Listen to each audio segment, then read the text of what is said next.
Hi, my name's Trish. This is my new 2012 Scott Spark Elite. I love this bike.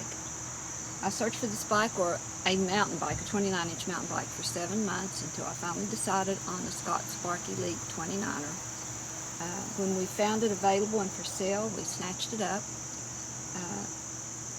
I was looking for it in anticipation of an annual ride that we do on a friend's birthday. He's 79. We do 1 mile for every year old he is. And we were training for the ride a few days before, our final ride before the big ride, on vacation, on a rail trail in Cranberry, that's in West Virginia, when the bike self-destructed on the trail. I had about 112, 115 miles on the bike at that point that I'd ridden on it, and the deraillure rolled up into the wheel, it snapped the hanger, it broke the frame, and I was heartbroken. I can't tell you how devastated I was, because it just fell apart, because I didn't pick up a stick, it wasn't in anything rough, there was no wreck involved, we were on a flat road along a river. We pushed the bike about 4 miles while my fiance rode out to get some tools to come back. He managed to patch the chain up and create a single speed so we could drive out of Cranberry. It was 9:30 before we got back to the car. It was dark, we were in bear country. It was a horrible day when my brand new bike self-destructed. Okay, thank you, Trish. If you don't mind, I'd like to say a few words. Hold my beer, watch this. Well, I'm sure you avid mountain bikers have encountered a broken hanger before. It's not real uncommon, but it's always due to something getting lodged in the chain and you pedal through it and break it. After all, that's what the hanger is intended and designed to do. The hanger breaks to save the frame from being damaged. In this case, the hanger failed prematurely due to a horribly poor design of the hanger itself. Well, not necessarily the hanger as much as the frame. Please allow me to explain.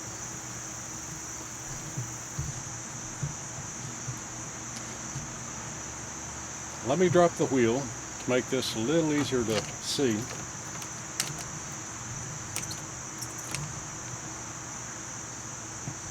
This is a new replacement hanger for this bike.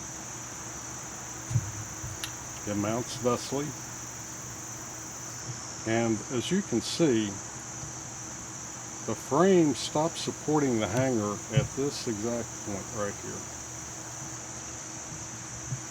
Now, if you'll look at any other mountain bike, you'll see that the hangers are always supported through the very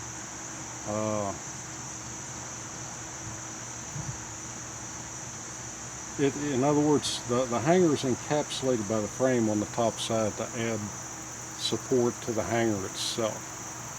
In this case, as you can see, they didn't do that. So what happened?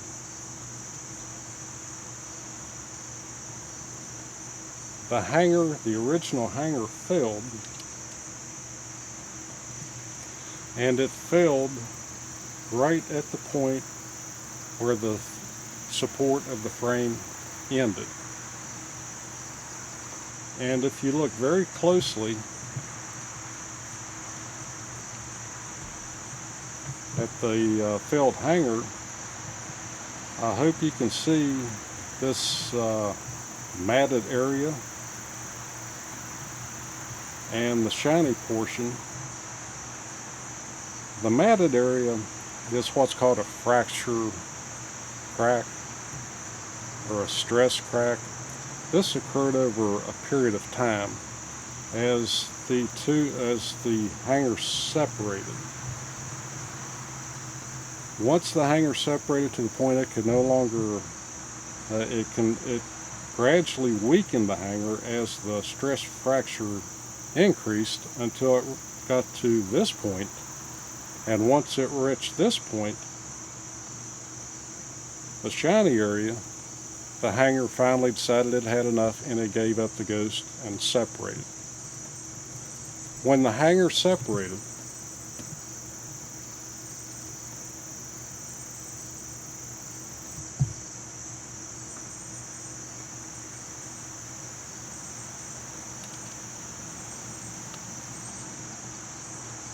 when the hanger separated, not only did it fail, but the attachment bolt for the hanger ripped the frame apart. So the hanger not only failed, but its original design intent was not accomplished because it destroyed the frame at the same time. Not a good design.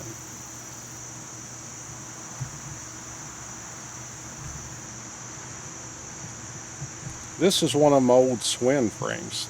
Just as an example, that's the hanger off of it. It mounts thus.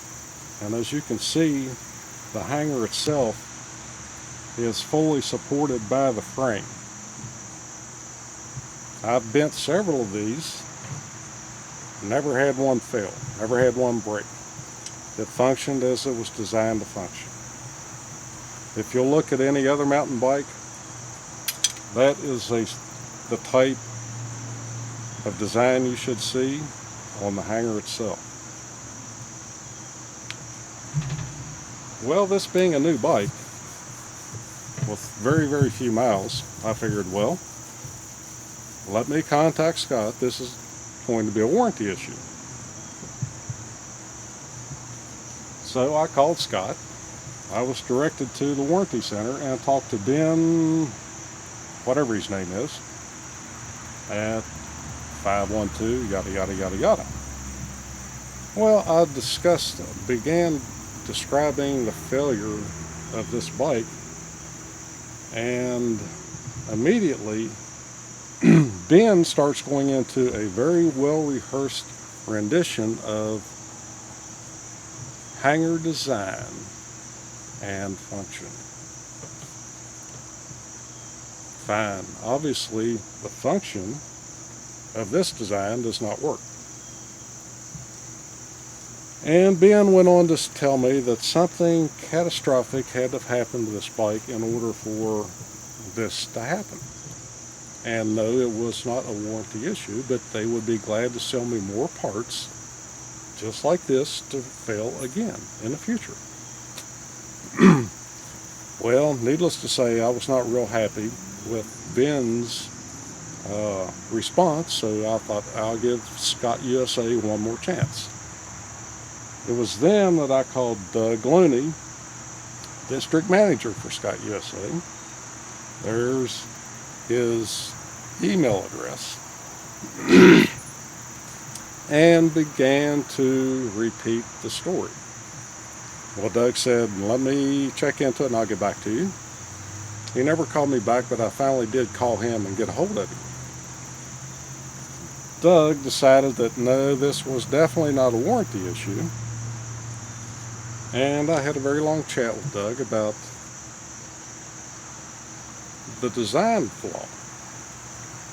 To which Doug proceeds to tell me that this is not a design flaw, that he has one of these bikes and it works fine.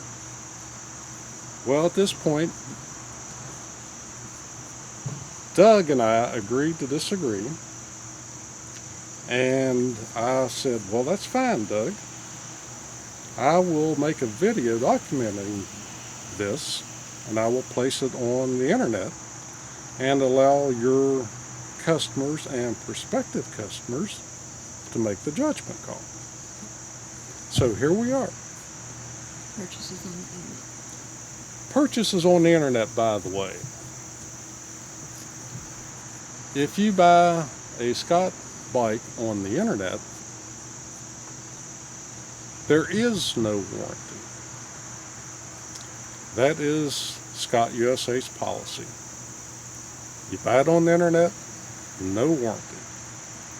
So that's another little pearl of wisdom all you buyers, prospective buyers, should be aware of in regards to Scott USA products.